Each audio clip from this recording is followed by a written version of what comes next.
नमस्कार, जय हिंद, वंदे मातरम। मैं हिंद कुमार पांडे, दमदार 24 न्यूज़ में स्वागत है। आज दमदार 24 न्यूज़ के मेहमान हैं राकेश सिंह जी हैं, जो चेयरमैन नगर पंचायत रामगंज विधानसभा पट्टी प्रतापगढ़ के जनपद से पधारे हुए हैं। मुंबई में मनपा चुनाव इस समय चरम सीमा पे चल रहा है। तो उत्तर प्रदेश से बड़े-बड़े विधायक हों, चेयरमैन हों, सांसद हों, इस समय प्रवास पर मुंबई पर हैं। तो आज जैसे हमने कहा, आज हमारे मेहमान हैं राकेश सिंह। आइए वार्तालाप करते हैं। आपका दमदार 24 बहुत-बहुत स्वागत है। धन्यवाद।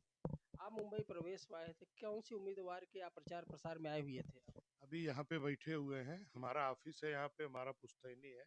हमारे मित्र हैं जगदीश अमीन अन्ना जी, उनकी पत्नी जगदीश्वरी अमीन जी को भारतीय जनता पार्टी से टिकट मिला है। और नाला सुपारा में 18 अड्डा से हमारे मित्र हैं गंगेश्वर लाल श्रीवास्तव जी उर्फ संजू जी, और 123 बिकरौली घाटकोपर से हमारे एक मित्र हैं अनिल निर्मले जी। तो तीनों लोगों से हमारे बहुत पुराने संबंध रहे हैं और तीनों लोग भाजपा के प्रत्याशी हैं। हम इन्हीं के प्रचार में आए हुए हैं। राकेश जी, आप भारतीय जनता पार्टी के वरिष्ठ कार्यकर्ता पदाधिकारी भी हैं। तो आपको क्या लगता है कि मुंबई में, बृहन मुंबई महानगर पालिका में भाजपा की सरकार बन सकती है? बृहन मुंबई महानगर पालिका में भाजपा का परचम लहराएगा और अब की बार हम मेयर बनाने जा रहे हैं भारतीय जनता पार्टी जी। यहाँ का कार्यकाल कैसे चल रहा है भारतीय जनता पार्टी का महाराष्ट्र प्रदेश में? बहुत अच्छा चल रहा है। माननीय देवेंद्र फडणवीस जी का कार्यकाल बहुत अच्छा है। पिछली बार भी 5 साल उन्होंने पूरा किया था, बहुत अच्छा चलाया था। इस समय भी बस हमारी सरकार बहुत अच्छी चल रही है महायुति की। आप अपने मुखारबिन से, चूंकि कल मतदान होना है, तो आप अपने मुखारबिन से मुंबई की जनता को हमारे चैनल के माध्यम से कुछ संदेश देना चाहेंगे आप? मुंबई, ठाणे, नवी मुंबई या नाला सुपारा, विराट, जहाँ भी है, मैं यहाँ के सभी सम्मानित मतदाताओं से भारतीय जनता पार्टी गठबंधन को, महायुति को वोट करने के लिए अपील करता हूं कि आप लोग बिना डर, बिना संकोच के जाके भारतीय जनता पार्टी गठबंधन को वोट करें और माननीय मोदी जी को, माननीय योगी जी को, माननीय देवेंद्र फडणवीस जी के हाथों को मजबूत कीजिए और हमारा मेयर यहाँ पे बैठना चाहिए। अभी आपने थोड़ा योगी जी का नाम ले लिया है, तो हम थोड़ा सा आपको उत्तर प्रदेश की तरफ लेके चलना चाहेंगे। तो उत्तर प्रदेश में इस समय योगी आदित्यनाथ की सरकार ठीक ठाक चल रही है? जी, योगी के बिना सब कुछ अधूरा है भारतीय जनता पार्टी में।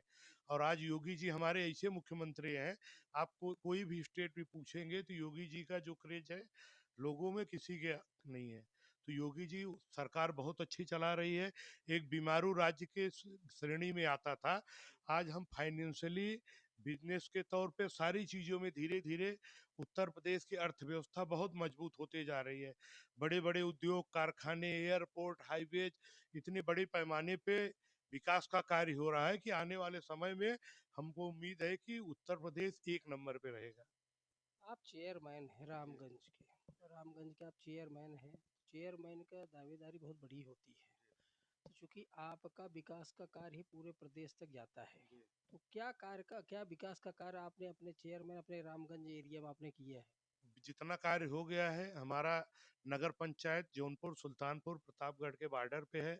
अभी आप मुंबई में हैं, अगर यूपी रहे, तीनों जिलों में आप इंक्वायरी कर सकते हैं कि रामगंज से अच्छा अगर किसी का परफॉर्मेंस होगा तो आपको खुद ही पता चल जाएगा।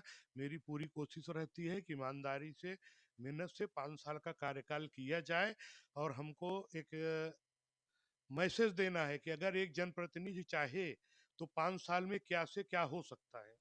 तो मैं उसी पे काम कर रहा हूँ कि जितना ज़्यादा से ज़्यादा हो सके 5 साल में कार्य को किया जाए। तो आप तो योगी जी के कार्यों का व्याख्यान कर रहे हैं, लेकिन जो आपका विपक्ष है, तो आपका कुछ वो विकसित कार्य, सुरक्षित कार्य वो दिखता ही नहीं, ऐसा क्यों है? भाई विपक्ष क्या बोलेगा कि योगी जी बहुत अच्छा कर रहे हैं, मोदी जी अच्छा कर रहे हैं, तो विपक्ष कहाँ रह गया? फिर उनको पूछेगा कौन? तो अगर बोलेंगे नहीं, हल्ला नहीं करेंगे तो क्या करेंगे? उनके पास, जिसके पास कोई मुद्दा तो है नहीं। ये लोग हमेशा जातिवाद का राजनीति किए हैं। पिछली सरकारों में तो नौकरियों में लिस्ट बन के आती थी शिवपाल जी के घर से, वही चस्पा हो जाती थी, वही सब भर्ती हो जाते थे। सिर्फ एक जात विशेष के लोग होते थे। अब काहे नहीं हो रहे हैं? आगामी चुनाव होना है जी, विधानसभा का, क्या तैयारी आपकी पार्टी की चल रहा है? कौन बनेगा मुख्यमंत्री एक बार फिर से? पूरी तैयारी चल रही है और योगी जी पुनः वहां पे मुख्यमंत्री बनेंगे और उनको कोई रोक नहीं पाएगा। और योगी जी को मुख्यमंत्री तीसरी बार बनना ही बनना है। मतलब आप ऐसा कह रहे हैं कि आपके कार्यकाल में जो है उत्तर प्रदेश सुरक्षित है, महिलाएं जी, सुरक्षित है, रोजगार है, जी। विकास सब चीज है। आप पेपर उठाइए, देखिए ऑपरेशन लंगड़ा में 1-2 जन रोज लंगड़े हो जाते हैं। तो हमारी सरकार में जीरो टॉलरेंस की नीति है। अपराध को कोई बढ़ावा नहीं है, अपराधी चाहे जो होगा, चाहे कोई बिरादरी का हो, कोई जात जो है, सबके ऊपर कार्रवाई हो रही है। महिलाएं सुरक्षित हैं, लोग सुरक्षित हैं। और पहले बिजनेसमैन वहां डर के जाया नहीं करते थे, लेकिन आज बिजनेसमैन एकदम जाके वहां पे एकदम फ्री होके घूम सकते, कर सकते। किसी की मजाल नहीं है कोई माफिया उनको फोन करके टच कर दे, नहीं तो यहाँ तो हफ्ता वसूली हो जाती थी। जी, बहुत बहुत धन्यवाद आपका वार्तालाप करने के लिए। आपने दोनों प्रदेशों को जो आपने कार्यकाल बताया उसके लिए बहुत बहुत आभार। जैसे कि हमने कहा जी, जी धन्यवाद। धन्यवाद। तो आज जैसे हमने कहा कि राकेश कुमार सिंह जी थे जो उत्तर प्रदेश, हालांकि ये मुंबई में उनका कार्यालय है, ये पैतृक इनका कार्यालय है, जो चेयरमैन है नगर पंचायत रामगंज के हैं, पट्टी विधानसभा के अंतर्गत आता है। तो आज उन्होंने मुंबई के बारे में भी बात किया, मुंबई के विकसित कार्यों के बारे में बात किया, उत्तर प्रदेश के विकसित कार्यों में भी अपने मुखारबिन से उन्होंने व्याख्यान किया। हालांकि जैसे हमने कहा, राकेश कुमार जी एक प्रतिष्ठित है व्यक्ति हैं और भारतीय जनता पार्टी के वरिष्ठ पदाधिकारी हैं और वरिष्ठ समाज सेवी भी हैं। तो आप ऐसे ही दमदार 24 न्यूज़ देखते रहिए, हर खबर आप तक। जय हिंद, वंदे मातरम। आपके साथ में पूर्व सांसद धनंजय सिंह भी थे, जी। कहाँ कहाँ तक उनके साथ प्रचार प्रसार किए आप? जहाँ पे हमारे दो लोग रहे, एक बिकरौली घाटकोपर, एक नाला सुपारा, जो दोनों प्रत्याशी हैं, वो हमारे भी मित्र हैं, उनके भी मित्र हैं। तो उन्हीं लोगों ने उनको बुलाया था, और हम लोग साथ साथ में, वो भी भाजपा का प्रचार कर रहे थे, हम लोग भी किए। वो करके वो अपना यूपी चले गए, हम लोग यहाँ पे, और लोग हमारे और भी इष्ट मित्र जो लड़ रहे हैं, या पार्टी से भी जहाँ पे हम लोग को बोला जाता है, हम लोग कर रहे हैं। अच्छा, धनंजय जी के आने से जो भी आप उम्मीदवार का आप धनंजय जी प्रचार प्रसार किए, तो क्या उम्मीद लगती है कि वो उम्मीदवार जो है श्रेष्ठ आगे निकल सकता है? बहुत अपार जन समर्थन था। अब अगर आप वीडियो वगैरह देखेंगे, अभी नाला सुपारा वाली रैली में साथ में था, पोजीशन ऐसी हो गई थी कि वहाँ पे पब्लिक संभाले नहीं संभाल रही थी। खाली उनको देखने के लिए, उनको मिलने के लिए लोग, मतलब इतना लालायित लोग थे। क्या है, वहाँ पे नाला सपारा वगैरह में यूपी के लोग ज्यादा, जौनपुर को लेकर बहुत ज्यादा है।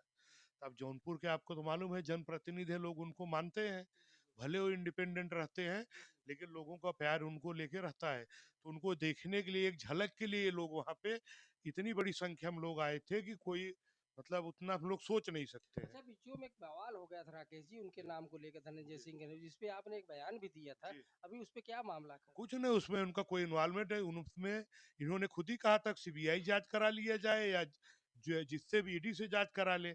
अगर इन्वॉल्वमेंट होगा तो योगी जी की सरकार में देखो बचना किसी को नहीं है। अगर उनका कहीं कोई इन्वॉल्वमेंट होगा तो सरकार उनको भी। आप ऐसा कहते हैं, वहाँ उत्तर प्रदेश में लोग कहते हैं कि केवल ठाकुरों की चलती है? कौन से ठाकुर चलती, उन्हीं सरकार में थी, योगी जी के सरकार में उनके ऊपर एफआईआर भी तो हुआ था। अच्छा, इन्हीं की सरकार में उनके ऊपर सजा भी हुई ऐसा है। तो उनको क्यों नहीं दिखता विपक्ष के आप? तो विपक्ष का आदमियों को नहीं दिखेगा ना उनको। उनको तो वही अभी इसमें कोडीन वाले में जब यादव लोग का नाम जगह जगह आने लगा, उनके विधायक वगैरह का, तब देख रहे हैं। अभी नाम लेना बंद कर दिए, बैकफुट पे चले गए। अब जो है कोडीन उनको नहीं दिख रहा है। भाई जो आरोपी है, मैंने तब भी बोला था कि राकेश सिंह मैं हूँ, मेरा उनसे संबंध है, मैं यहाँ रहता हूँ, मैं क्या बिजनेस कर रहा हूँ उनको क्या पता है, हमारी खाली मित्रता है। अब मैं कुछ करूँ तो उनको क्या लेना, अगर वो मेरे से आरोपी हो, मेरे से कोई लेन देन हो, या मेरा उनका कोई फाइनेंशियल कुछ हो, तब तो उनको आरोपी आप बनाएंगे। व्यवहार से एक नेता के यहाँ रोज लाखों लोग उनके यहाँ एक राकेश सिंह नहीं, कम से कम इसी 1000 2000 राकेश सिंह के जैसे हैं। तो कौन क्या कर रहा है, कौन किसकी खबर रखता है। तो अगर, हाँ, राकेश सिंह के साथ अगर डीपली इस स्तर पे वो शामिल रहेंगे, जांच के दायरे में आते हैं, तो उन पे कार्रवाई होनी चाहिए।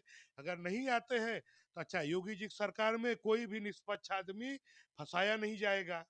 इनकी सरकार अब तक होती तब तक फंसा दिए होते, लेकिन योगी जी की सरकार में उन्होंने पूरा जांच पड़ताल कर रहे हैं। अगर कहीं भी उनका इन्वॉल्वमेंट होगा तो उनके ऊपर भी केस होगा। अगर इन्वॉल्वमेंट नहीं है तो हमारी सरकार किसी को अला नाहक परेशान नहीं करेगी। योगी जी कहना है, कोई कुछ भी रहे, आप कुछ करिए नहीं, अपराध नहीं करिए, लोगों को तकलीफ मत दीजिए, हम आपको डिस्टर्ब नहीं करेंगे, लेकिन अगर गलत करेंगे तो जेल जाएंगे, चाहे कोई रहे, चाहे धनंजय सिंह रहे, चाहे राकेश सिंह रहे।